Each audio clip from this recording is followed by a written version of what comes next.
I love photography. I love being in my darkroom, but even my darkroom is a haunted place.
I think the first place I saw his work was school history books, but I wasn't aware that it was his work then, so it would have been at university when we studied.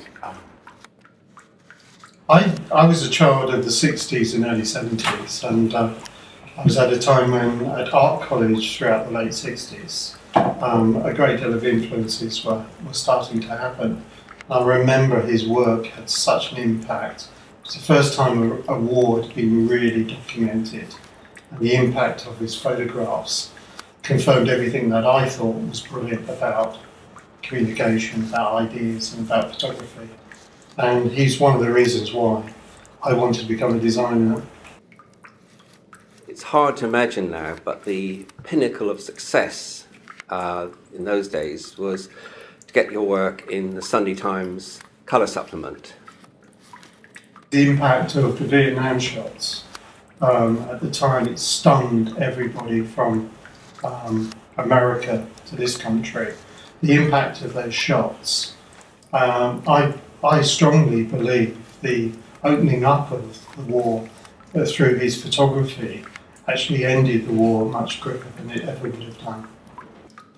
Donald McCullin's work from, particularly as John said earlier, Vietnam, was dark and moody and very emotive, and I do remember them distinctly. And we used to look forward every Sunday to the Sunday supplement to look at the work of photographers like David Paley, Richard Avedon and Don McCullin.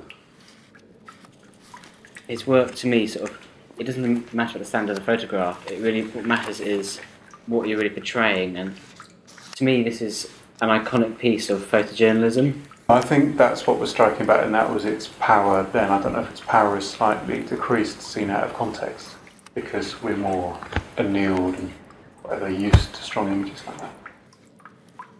The people really involved within this photography, it really does sort of encapsulate the rigours, the pain and the kind of expression some of these individuals have experienced. It really does highlight the intensity of the battle scene of the imagery. They were very worrying. You felt this was all you saw of Vietnam. There wasn't much covering of it on television, for instance. So this was our world into what was going on in Vietnam, and you did feel that Don McCullin was telling the truth, which perhaps one didn't find in some other journals, such as maybe Life magazine. We knew no other side. I mean, we could only pick up the information that was available at the time.